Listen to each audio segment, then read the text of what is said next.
Hey everybody, it's Kory. Thanks for watching. At the end of this video, we're going to be going over the real estate stats for the month of June of 2025. Prior to looking at those stats, I want to talk to you about something that's very heavy on our hearts here in the Coeur d'Alene and North Idaho communities. Last Sunday, June 29th, we had a senseless ambushing of our firefighters. There was a crazed madman who lit fire to one of our more popular hiking trails on Canfield Mountain. He then blocked the road for where the firefighters would come in to fight that fire, and as the firefighters came up the mountain, they confronted this vehicle that was blocking the road, and he opened fire on the firemen.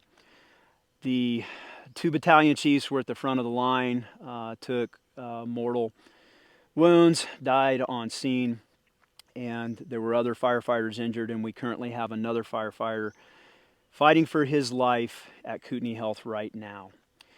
So we are suffering a tremendous gut punch. This means a lot to me. I know many of those first responders, both on the fire and law enforcement side, that responded to this incident. As I look over the camera over the ridge here, Canfield Mountain is just over this ridge. This is my backyard where this happened.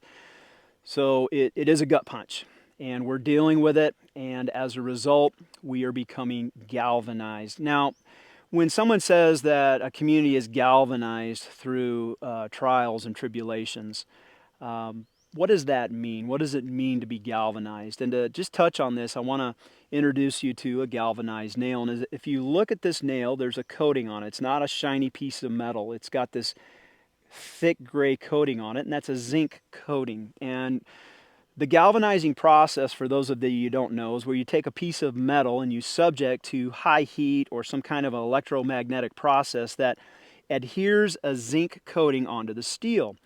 That zinc coating becomes a sacrificial barrier, allowing the steel nail to live longer in the elements that it's about to endure.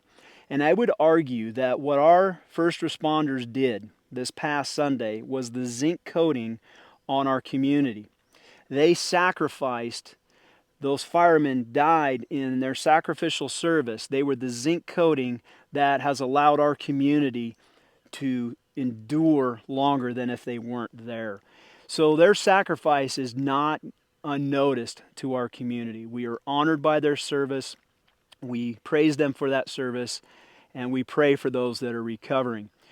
But when we talk about living in a community, I think it's important for us to understand that there is no community that is free from the evil of men. We live in an evil world. This world is not our home. For many of us, those that are believers, we believe and understand that we live in an evil world that is to be redeemed at another time.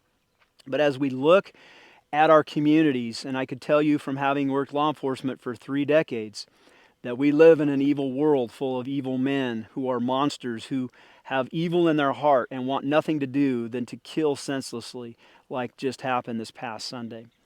But when we look at a community that is subject to that kind of evil, and every community has it, just because we live in the beautiful land of Coeur d'Alene, and you heard it on Fox News, you heard it on all the major networks this past few days, that these types of things don't normally happen in Coeur d'Alene. Well, I got news for you. They do.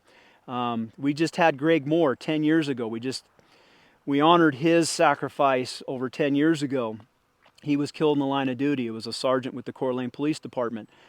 Our community does suffer these things. We have drugs. We have evil men and the things that make communities suck.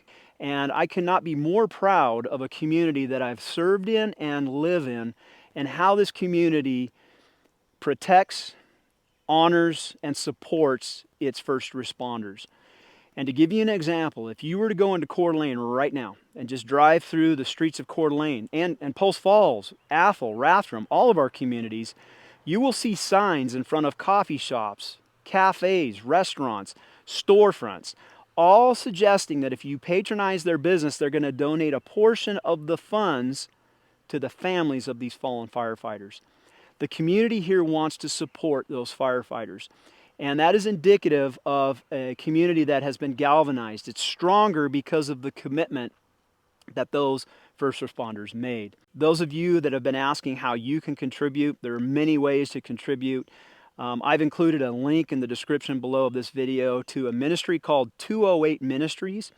It is a ministry that has a tab on their page. If you go on the link, you'll see where it says Firefighters Fund. If you click on that link, it'll take you to a donation page where you can pay through PayPal or credit card and donate something to the families of these fallen firefighters. And then 208 Ministries will match that funding up to $25,000. And there's many of these links out there that are supporting the firefighters, and I could not be more proud of how the community is supporting them. All right, so looking at the stats for the month of June 2025, and remember you guys, this is the MLS stats for the entire MLS. Our MLS includes the 5 counties of North Idaho, starting with Boundary County by Canada, then coming south to Bonner, then Kootenai, and east of Kootenai is Shoshone County, and south of Kootenai is Benewah County. Those 5 counties make up our MLS, the North Idaho market. So what you're seeing in the stats that I'm reading here is an aggregated number. I'm not dwelling on a specific county or a specific city. All right, looking at the median sales price for our MLS, the month of June saw a median price of $551,900. That was up 1.7% over last June. So prices are continuing to go up. However slight, they're going up. All right, looking at the new listings. And again, new listings, you guys, doesn't mean newly built homes only. It's new homes coming onto the market. That includes new construction and pre-existing. So the month of June saw new homes coming onto the market. There were 839 of those. That was up 0.4% over last June. So not a big jump, just pretty much the same amount of number of homes that have come onto the market, consistent with last year. Now, homes for sale, different story. You're starting to see the inventory stack up, or it continues to stack up. We've talked about this in other videos. So June homes for sale, we saw 2,215 in our MLS. That was up 9.1% over last June. So homes, when they come onto the market, there's not enough demand to take all of them off the market, and as a result, you're seeing them stack up. Okay, going on to June pending sales. And pending sales is an indicator of buyer activity, right? How many homes were put under contract in the month of June? Well, this June for 2025, there were 515 homes put under contract. That was an increase of 15% over last June. So there was more activity this June than last June. But that's not the whole story. You've got to go to close sales to see how many of those homes actually closed. And while it's not an ideal science, remember, closed sales are a lagging indicator.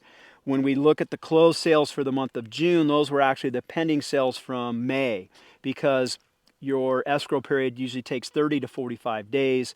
So even though something is pending in May, it doesn't close until June. So when you're looking at the June closed sales, those were your penders from May. Well, the story here is that in June, we saw a decrease in closed sales over last year. There were 409 closed sales. That's 5.3% less this year than last year. And some inside baseball information. Bonnie was talking to a local escrow agent here, and they were talking about the market, and they both agreed that the market has shifted from that seller dominant market that we had 3-4 years ago, where sellers could put a paper sack in their front yard and there would be multiple bids on it. Well, that has changed. The market has shifted back to the buyers. Buyers have a little bit more say in what they're going to pay. There's fewer bidding wars, and fewer people are getting their asking price when sellers put their home on the market.